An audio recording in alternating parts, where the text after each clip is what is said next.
अस्सलाम वालेकुम dear viewers, मेरा नाम है असद रऊफ़ार। आप देख रहे हैं channel Asad knowledge of education. जो मैं आपके लिए टॉपिक लेके आया हूँ, बड़ा ही ज़बरदस्त टॉपिक है। उस टॉपिक का नाम क्या है हमारे पास? Molecular orbital theory. असल में ये थ्योरी है क्या चीज़? सवाल सबसे पहले यही पैदा होता है ना कि ये थ्योरी है क्या चीज़, ये क्यों बनाई गई, इससे जो पहले थ्योरी थी वो ख़त्म क्यों हुई, वो रद्द क्यों हुई, वो सारा कुछ आज हम डिटेल इसमें पढ़ेंगे। बड़ी अच्छी जानने को आपको डिटेल मिलेगी। आपने वीडियो के साथ बंदे रहना है, बस यही है। मॉलिक्यूलर ऑर्बिटल थ्योरी आपको सारा यूं फ्लैश हो जाएगा। तो ये टॉपिक थोड़ा सा लंबा है, हम मे भी इसके 2 पार्ट कर लें या एक ही पार्ट में आपको समझा दिया जाए ये सारे का सारा टॉपिक। बस आपने इस वीडियो के साथ बंदे रहना है। थ्योरी को समझने के लिए ना हम सबसे पहले क्या करते हैं, हम हाइड्रोजन एटम की डायग्राम बनाते हैं। फॉर एग्जाम्पल ये हमारे पास एक हाइड्रोजन एटम है, ये दूसरा हाइड्रोजन एटम है, दोनों एक दूसरे से क्या कर रहे हैं जी, मिल रहे हैं। मिलकर क्या बना देते हैं जी, हाइड्रोजन का मॉलिक्यूल। अगर हम इसके ऑर्बिटल्स बनाएं, अगर हम क्या बनाएं, इसके ऑर्बिटल्स बनाएं, तो इस तरह उसके ऑर्बिटल्स हम कुछ इस तरह बनाते हैं कि ये हमारे पास ये क्या है जी, ये इस हाइड्रोजन का 1s है, उसके अंदर एक इलेक्ट्रॉन है। ये इस दूसरे हाइड्रोजन का 1s है, इसके अंदर भी एक इलेक्ट्रॉन है। ये दोनों मिले हैं हमारे पास, और दोनों जो हमारे पास ऑर्बिटल हैं वो मिक्स हो गए हैं। इस तरह इनका मिक्स हो गया है, और ये दरमियानी एरिया क्या है जी, ये दोनों का मुश्तरक है, ओवरलैपिंग एरिया। तो ये है क्या, हाइड्रोजन है हमारे पास, ये दूसरा हाइड्रोजन है, और ये जो एरिया है ये इन दोनों का ओवरलैपिंग एरिया है। तो ये ओवरलैप होता है और हाइड्रोजन का मॉलिक्यूल बन जाता है। असल में ये कंसेप्ट के कौन सी थ्योरी हमें बताती थी, ये एटॉमिक ऑर्बिटल की ओवरलैप का कंसेप्ट हमें बताती थी वीबीटी। वीबीटी ने हमें ये ऑर्बिटल की ओवरलैपिंग का कंसेप्ट दिया था। लेकिन जो हमारे पास मॉलिक्यूलर ऑर्बिटल थ्योरी है वो इसके बिल्कुल ही डिफरेंट है। वो एक और कंसेप्ट हमें देती है। वो कहती है कि जो एटॉमिक ऑर्बिटल हैं वो मिलते ज़रूर हैं, मिलकर मॉलिक्यूलर ऑर्बिटल भी बनाते हैं, लेकिन ओवरलैप नहीं करते। क्या कहती थी हमें? वो कहती थी कि मॉलिक्यूलर ऑर्बिटल क्या करते हैं जी, कंबाइन ज़रूर करते हैं, मिलते ज़रूर है, मॉलिक्यूलर ऑर्बिटल भी बनाते हैं, लेकिन ओवरलैप नहीं करते। वो किस तरह मिलते हैं आपस में? फॉर एग्जाम्पल ये हमारे पास हाइड्रोजन का जी एटम है, ये दूसरा हाइड्रोजन का एटम है। इन्होंने मिलकर मॉलिक्यूल तो बनाया है, लेकिन इनकी कुछ जो मिलाप है वो इस तरह होता है हमारे पास कि ये हमारे पास एक हाइड्रोजन का जी 1s है हमारे पास, और ये हमारे पास क्या हुआ जी, दूसरे हाइड्रोजन का 1s है, उसके अंदर भी एक इलेक्ट्रॉन है। ये दोनों मिलेंगे ज़रूर, मॉलिक्यूलर ऑर्बिटल भी बनाएंगे हमारे पास, लेकिन वो ओवरलैप नहीं करेंगे। वो इस तरह हमारे पास मॉलिक्यूलर ऑर्बिटल बना देंगे, एक ऊपर एक नीचे। ये 2 मॉलिक्यूलर ऑर्बिटल बन गए हमारे पास। क्या ये डायग्राम किसको एक्सप्लेन करती है? ये एक्सप्लेन करती है एमओटी को। और ये किसको एक्सप्लेन करती है? ये हमारे पास एक्सप्लेन कर रही है वीबीटी को। वीबीटी में ओवरलैपिंग होती थी, इसके अंदर ओवरलैपिंग नहीं होती। एटॉमिक ऑर्बिटल क्या करते हैं, मिलते हैं और मॉलिक्यूलर ऑर्बिटल बना देते हैं विदाउट ओवरलैपिंग। उसके बाद अगर आप इस मॉलिक्यूलर ऑर्बिटल थ्योरी को समझ जाओ ना, इस मॉलिक्यूलर ऑर्बिटल थ्योरी को अंडरस्टैंड कर लेते हैं ना, तो इससे हम ये जो हमारे पास हाइड्रोजन का मॉलिक्यूल बन रहा है ना, तो शर्तिया बात है क्या होगा, हाइड्रोजन का जो मॉलिक्यूल ये बन रहा है इसकी आप इलेक्ट्रॉनिक कन्फिगरेशन भी लिख सकते हो। इसकी क्या लिख सकते हो जी, इलेक्ट्रॉनिक कन्फिगरेशन भी इसकी आप लिख सकते हो। इस थ्योरी की वजह से ये इतनी इंपॉर्टेंट थ्योरी है, इतने इसके यूजेस हैं कि अगर आपको ये इस थ्योरी को आप समझ लेते हो, किसी भी मॉलिक्यूल की इलेक्ट्रॉनिक कन्फिगरेशन भी आप लिख सकते हो। बात के अलावा ये जो है ना, ये मॉलिक्यूल का क्या करती है, एग्जैक्ट एक्यूरेट स्ट्रक्चर को क्या करती है, एक्सप्लेन करती है। मॉलिक्यूल का हमें एग्जैक्ट स्ट्रक्चर के बारे में बताती है ना, ये सिर्फ उसकी एग्जैक्ट स्ट्रक्चर को एक्सप्लेन करती है, बल्कि मॉलिक्यूल के फॉर्म होने के बाद, मॉलिक्यूल के फॉर्म होने के बाद, आफ्टर फॉर्मेशन ऑफ मॉलिक्यूल, ये मॉलिक्यूल के फॉर्म होने के बाद उसके बिहेवियर को भी एक्सप्लेन करती है। इसके उसके मॉलिक्यूल्स के ये बिहेवियर बी क्या करती है जी, एक्सप्लेन करती है। ये इसकी बड़ी इंपॉर्टेंस है। ये क्या है, जो पहले थ्योरी थी ना उसमें क्या था, वो सही से स्ट्रक्चर भी एक्सप्लेन नहीं कर सकती थी। ये क्या करती है, मॉलिक्यूल का स्ट्रक्चर भी एक्सप्लेन करती है, और जब मॉलिक्यूल बन जाता है, तो मॉलिक्यूल का बिहेवियर भी एक्सप्लेन करती है कि मॉलिक्यूल रद्द अमल किस तरह करेगा, रिएक्ट कैसे करेगा, स्टेबल कितना होगा, कितना करते हैं कि वीबीटी में ऐसा क्या था, ऐसे क्या नुक्स थे जो उसको मुस्तरद करके एमओटी को लाया गया। हम वो वीबीटी के कुछ नकाइस को डिस्कस करते हैं। सबसे पहला नुक्स क्या था कि ये जो वीबीटी है ये ऑर्बिटल्स को एक्सप्लेन नहीं थी कर पा रही सही से, कि ऑर्बिटल्स कैसे ओवरलैप कर रहे हैं, कैसे मिल रहे हैं, क्या कर रहे हैं, क्या नहीं कर रहे, ये ऑर्बिटल को सही से एक्सप्लेन नहीं कर पा रही थी। एक्सप्लेन करने की इसने ट्राई जरूर की थी, लेकिन उसमें कामयाब ये नहीं थी हुई। दूसरी बात क्या थी हमारे पास कि दूसरी बात इसमें ये आ जाती है कि ये जो मैग्नेटिक बिहेवियर है ना मॉलिक्यूल्स का, ये मॉलिक्यूल्स के मैग्नेटिक बिहेवियर को भी सही से एक्सप्लेन नहीं कर पा रही थी। मैग्नेटिक बिहेवियर ये नहीं था कि उसने एक्सप्लेन नहीं किया, उसने बताया था कि उसने हिंट दिया था मैग्नेटिक बिहेवियर होता है और मॉलिक्यूल उसको फॉलो करते हैं, लेकिन सही से नहीं था बताया। गलती की थी उसके अंदर। क्या गलती की थी कि जैसा कि ये हमारे पास हम मिसाल लेते हैं, फॉर एग्जांपल ये जो ऑक्सीजन का मॉलिक्यूल है वीबीटी के अकॉर्डिंग ये हमारे पास क्या है जी, डायामैग्नेटिक है। वीबीटी के अकॉर्डिंग ये हमारे पास क्या है जी, डायामैग्नेटिक है। ऑक्सीजन का मॉलिक्यूल वीबीटी के मुताबिक डायामैग्नेटिक है, लेकिन ऑक्सीजन का मॉलिक्यूल एक्सपेरिमेंटली क्या था, जब हमने इसको एक्सपेरिमेंटली जाना तो ये हमारे पास क्या था जी, पैरामैग्नेटिक था। एक्सपेरिमेंटली ये हमारे पास क्या था जी, पैरामैग्नेटिक। अब क्वेश्चन ये पैदा होता है कि डायामैग्नेटिक और पैरामैग्नेटिक में फ़र्क क्या है। डायामैग्नेटिक ऐसी स्पीशीज होती हैं, ऐसे मॉलिक्यूल होते हैं जो मैग्नेट से रिपेल होते हैं, जिनको आप मैग्नेट के करीब लाओ तो वो क्या होते हैं, रिपेल होते हैं। लेकिन पैरामैग्नेटिक में ऐसा होता है, ये ऐसे मॉलिक्यूल हैं जिनको आप मैग्नेट के पास लाते हो ना तो वो मैग्नेट की तरफ अट्रैक्ट होते हैं। तो ये भी मैग्नेटिक बिहेवियर को इसने एक्सप्लेन करने की ट्राई ज़रूर की थी, लेकिन उसने सही से उस ट्राई में वो उस कोशिश में कामयाब नहीं हुआ। उसने बताया तो सही मैग्नेटिक बिहेवियर के बारे में कि मॉलिक्यूल मैग्नेटिक बिहेवियर शो करते हैं, लेकिन वो सही से एक्सप्लेन नहीं कर सका उस बात को। इसके बाद अगर हम बात करें, ये जो वीबीटी है ना हमारे पास, ये जो वीबीटी है ये थर्ड में कैसे नाकाम हुई थी। थर्ड इसकी नाकामी ये थी कि ये सही से बॉन्ड ऑर्डर नहीं थी बताती, बॉन्ड ऑर्डर को वेल एक्सप्लेन नहीं थी करती। लेकिन जो एमओटी है उसने बॉन्ड ऑर्डर को क्या किया था, वेल एक्सप्लेन किया था। एमओटी ने बॉन्ड ऑर्डर को वेल एक्सप्लेन बाय एमओटी, लेकिन ये जो बॉन्ड ऑर्डर था ये हमारे पास वीबीटी एक्सप्लेन इसको नहीं कर सकती थी। अगर हम इसका एक और नुक्स देखें, वो क्या था, जो हमारे पास वेव मैकेनिक्स की बात करते हैं। वेव मैकेनिक्स की बात क्यों करते हैं हम इसके अंदर, क्योंकि ये जो हम जानते हैं ये जो इलेक्ट्रॉन है ये सब में वेव नेचर होती है। जब वो वेव नेचर होते हैं तो वो वेव पार्टिकल शो करते हैं, तो वेव मैकेनिक्स इसके अंदर आ जाती है।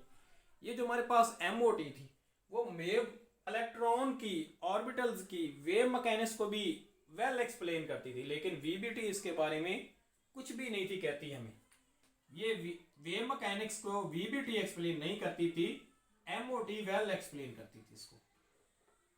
इसलिए क्या हुआ, इसलिए धीरे धीरे जो वीबीटी है उसको मुकम्मल तौर पर रद्द कर दिया गया, मुकम्मल तौर पर मुस्तरद कर दिया गया, और उसकी जगह पे क्या आ गई हमारे पास, एमओटी आ गई। नेक्स्ट हम बात करते हैं मेन पास्टुलेट्स की। किनके मेन पास्टुलेट्स की, एमओटी के मेन पास्टुलेट्स की बात करते हैं। हम किसकी बात करते हैं, इसके मेन पास्टुलेट्स की, मेन पॉइंट्स की। तो हमारे पास जो एमओटी है उसके मेन पॉइंट्स क्या हैं। सबसे पहला उसका जो पॉइंट है उसमें वो कह रहा है कि एटॉमिक ऑर्बिटल मिलते हैं। क्या करते हैं, एटॉमिक ऑर्बिटल मिलते हैं, और बनाते क्या हैं हमारे पास बनाते हैं वो मॉलिक्यूलर ऑर्बिटल। एटॉमिक ऑर्बिटल क्या करते हैं, इसमें पहले पॉइंट्स में मिलते हैं और मॉलिक्यूलर ऑर्बिटल हमारे पास बनाते हैं। इसको हम इस तरह रिप्रेजेंट कर सकते हैं, इस तरह जाहिर कर सकते हैं कि ये हमारे पास जो एटॉमिक ऑर्बिटल मिल रहे हैं, एटॉमिक ऑर्बिटल मिल रहे हैं और बना के आ रहे हैं जी हमारे पास मॉलिक्यूलर ऑर्बिटल। इसको हम ज्यादा समझने के लिए इसकी एग्जांपल्स लेते हैं। एटॉमिक ऑर्बिटल कौन कौन से हमें पता है। एटॉमिक ऑर्बिटल में एस एटॉमिक ऑर्बिटल है, पी है, डी है, एफ है। ये क्या करते हैं जी, फॉर एग्जांपल ये एस, पी, डी और एफ हमारे पास मिलते हैं और मॉलिक्यूलर ऑर्बिटल बनते हैं। मॉलिक्यूलर ऑर्बिटल में सिंपल मॉलिक्यूलर ऑर्बिटल सिग्मा है, फिर हमारे पास पाई है, फिर हमारे पास गामा है, देन डेल्टा है, इस तरह एंड सो ऑन चलते जाते हैं। तो हमारे पास क्या होता है, मेन पॉइंट, इसका पहला मेन पॉइंट क्या था, हमारे पास एटॉमिक ऑर्बिटल मिलते हैं और मॉलिक्यूलर ऑर्बिटल बनते हैं। फॉर एग्जांपल जैसा कि हमारे पास ये एटॉमिक ऑर्बिटल हैं, ये मिल रहे हैं और ये हमारे पास क्या बन रहे हैं जी, मॉलिक्यूलर ऑर्बिटल बन रहे हैं।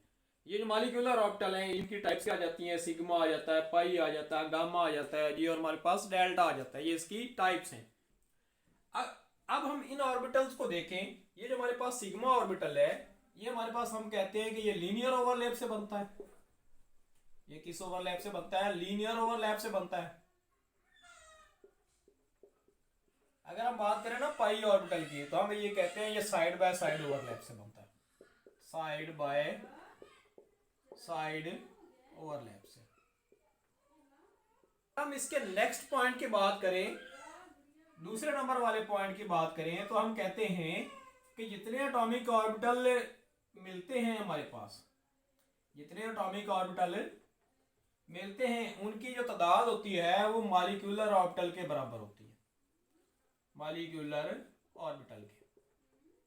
हम इसको क्या लिख देंगे कि atomic orbital, number of atomic orbital overlaps is equal to the molecular orbital formed. मतलब जितने एटॉमिक ऑर्बिटल ओवरलैप करते हैं, जितने एटॉमिक ऑर्बिटल मिलते हैं, उतने ही हमारे पास मॉलिक्यूलर ऑर्बिटल बनते हैं। इन दोनों की जो रेशियो है, जो दोनों के नंबर्स हैं मिलने वाले और बढ़ने वाले, वो दोनों एक दूसरे के इक्वल होते हैं। बात करते हैं ना इसके नेक्स्ट मेन पॉइंट्स की, उसमें क्या आ जाता है हमारे पास, इसका जो नेक्स्ट मेन पॉइंट है वो हम देखते हैं। उसमें है, हमने मॉलिक्यूलर ऑर्बिटल तो पहले पढ़ लिया ना, मॉलिक्यूलर ऑर्बिटल का कंसेप्ट तो ले लिया। अब हमें पता होना चाहिए कि मॉलिक्यूलर ऑर्बिटल कितनी टाइप्स की होती हैं, क्या होते हैं मॉलिक्यूलर ऑर्बिटल। तो हम इसमें देखते हैं कि हमने कहा कि ये हमारे पास एक एटॉमिक ऑर्बिटल था, जैसे कि हाइड्रोजन का हमने एटॉमिक ऑर्बिटल ले लिया है। ये क्या कर रहा है जी, दूसरे हाइड्रोजन के एटॉमिक ऑर्बिटल से मिल रहा है। इस तरह ये दूसरे हाइड्रोजन के एटॉमिक ऑर्बिटल से ये क्या कर गया जी, मिल गया है। तो इसने क्या किया जी, क्या फॉर्म किया है, क्या बनाया है, क्या चीज बनाई है, इसने मॉलिक्यूलर ऑर्बिटल बनाया है। एक ये हमारे पास मॉलिक्यूलर ऑर्बिटल बन गया, एक ये हमारे पास मॉलिक्यूलर ऑर्बिटल बन गया। अब हम इस बात को पहले ही जानते हैं, वो बात क्या है कि ये जो ऑर्बिटल के अंदर इलेक्ट्रॉन पाया जाता है, उसकी जो प्रॉपर्टीज होती हैं वो वेव नेचर भी होता है। जब वो वेव नेचर होता है तो वेव नेचर किसी भी, कोई भी चीज़ है, कोई भी पार्टिकल है जो वेव नेचर रखता है, वेव नेचर रखता है, उसको हम जाहिर करते हैं, उसकी वेव नेचर को हम फाई से जाहिर करते हैं। फॉर एग्जाम्पल इसकी जो वेव नेचर थी, इसकी जो स्पिन थी वो हमारे पास ये फाई 1 थी, इसकी जो स्पिन है वो हमारे पास क्या है, फाई 2 है। ये मैं आपको समझाने के लिए बता रहा हूँ। ये इसकी स्पिन क्या है जी, हमारे पास फाई 1 है, इसकी जो वेव नेचर या स्पिन है वो हमारे पास क्या है जी, फाई 2 है। ये दोनों जब क्या करेंगे, फॉर एग्जांपल ये जब दोनों जमा हो जाती, फाई होती क्या है, वेव नेचर। अगर हम वेव को किसी को एक्सप्लेन करने चाहें तो ये हमारे पास एक वेव है, ये हमारे पास क्या है जी, एक वेव है। मतलब ये फॉर एग्जांपल फाई 1 है, इसको हमने जमा कर दिया किसके अंदर, फाई 2 में। ये हमने इसको फाई 2 में जमा कर दिया। जब हम इसको जमा करेंगे तो ये हमारे पास वेव इस तरह डबल हो जाएगी, इस तरह।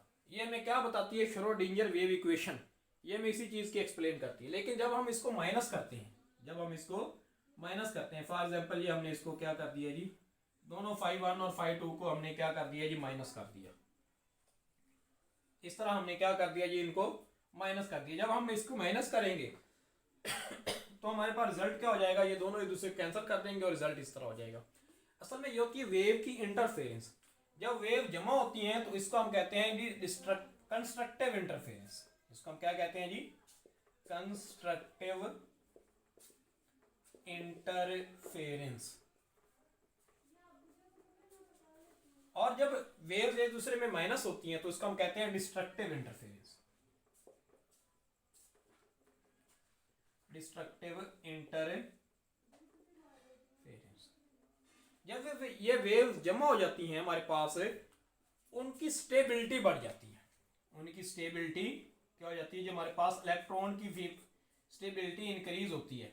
जब वो केस जमा होती हैं वेव्स की, जब इलेक्ट्रॉन्स की वेव्स आपस में जमा होती हैं तो स्टेबिलिटी इंक्रीज होती है, एनर्जी डिक्रीज होती है। एनर्जी डिक्रीज होती है। इसी तरह अगर ये डिस्ट्रक्टिव इंटरफेरेंस में स्टेबिलिटी डिक्रीज होती है और एनर्जी इंक्रीज होती है। स्टेबिलिटी डिक्रीज होती है और एनर्जी इनकी क्या होती है जी, इंक्रीज होती है। अब यही प्रिंसिपल जो श्रोडिंगर वेव इक्वेशन का है, हम इधर लगाएं तो हम कहते हैं ये जो हमारे पास नीचे ऑर्बिटल पड़ा हुआ है, ये जो नीचे ऑर्बिटल पड़ा हुआ है, इसको हम कहते हैं जी हमारे पास बाउंडिंग मॉलिक्यूलर ऑर्बिटल। क्या कहते हैं जी, बाउंडिंग मॉलिक्यूलर ऑर्बिटल। जो ऊपर पड़ा हुआ है इसको हम कहते हैं एंटी बाउंडिंग मॉलिक्यूलर ऑर्बिटल। ये जो हमारे पास बाउंडिंग मॉलिक्यूलर ऑर्बिटल है, ये क्या है जी, हमारे पास बाउंडिंग मॉलिक्यूलर ऑर्बिटल है। ये क्या करता है जी, ये ऊपर वाली इंटरफेरेंस से मिलकर बनता है। वो कौन सी है जी, कंस्ट्रक्टिव इंटरफेरेंस, जिसमें ये दोनों हमारे पास जो फाई हैं वो जमा होते हैं। दोनों फाई जो हैं वो हमारे पास जमा होते हैं। एनर्जी क्या हो जाती है जी, लेस हो जाती है, एनर्जी डिक्रीज हो जाती है। तो हम इसको कह देते हैं कि ये हमारे पास क्या था जी, बाउंडिंग मॉलिक्यूलर ऑर्बिटल। क्योंकि इलेक्ट्रॉन जो है वो पहले बाउंडिंग मॉलिक्यूलर ऑर्बिटल को फिल करते हैं और बाद में क्या किसको फिल करते हैं जी, एंटी बाउंडिंग मॉलिक्यूलर ऑर्बिटल को। तो ये क्या हमारे पास होता है जी, ये हमारे पास लेस एनर्जी होता है, ज्यादा स्टेबल होता है। और किससे बनता है, कंस्ट्रक्टिव इंटरफेरेंस से बनता है। और ये ABMO जो हमारे पास है वो क्या होता है जी, हमारे पास हाई एनर्जी होता है और उसकी स्टेबिलिटी क्या होती है, लेस होती है, और वो डिस्ट्रक्टिव इंटरफेरेंस से बनता है। ये इनके दरमियान में फर्क भी आ जाता है कि मॉलिक्यूलर ऑर्बिटल जो हमारे पास MO2 के अंदर बनते हैं वो कितनी किस्म के होते हैं। हम कहते हैं वो 2 टाइप के होते हैं, BMO और ABMO। अब बोर्ड के अंदर ये क्वेश्चन बहुत ज्यादा पूछा जाता है कि डिफरेंस लिखो किसके अंदर, ABMO के और BMO के। एटॉमिक, ये हमारे पास बाउंडिंग मॉलिक्यूलर ऑर्बिटल और एंटी बाउंडिंग मॉलिक्यूलर ऑर्बिटल में आपने डिफरेंस लिखना है। जब आप इस डायग्राम को नहीं समझोगे आपको डिफरेंस समझ में नहीं आएगा। आप लट्टा तो लगा के उसको याद कर सकते हो, लेकिन इस डायग्राम के बगैर इसके डिफरेंस को सही से डिटेल से समझ नहीं सकते। वो डिफरेंस क्या है, सबसे पहला डिफरेंस हम लिखेंगे, ये जो हमारे पास एंटी बाउंडिंग मॉलिक्यूलर ऑर्बिटल है वो डिस्ट्रक्टिव इंटरफेरेंस से बनता है। हम इधर क्या लिखेंगे कि ये हमारे पास किससे बन रहा है, डिस्ट्रक्टिव इंटरफेरेंस से ये हमारे पास बन रहा है। दूसरा हम इसके बारे में क्या लिखेंगे कि ये हमारे पास लेस स्टेबल होता है। डिस्ट्रक्टिव इंटरफेरेंस से बन रहा है तो स्टेबिलिटी इसकी डिक्रीज हो जाती है। ये क्या होता है, हमारे पास लेस स्टेबल होता है। नेक्स्ट इसके बारे में हम बात करते हैं कि एनर्जी इसकी क्या होती है, हाई एनर्जी होता है।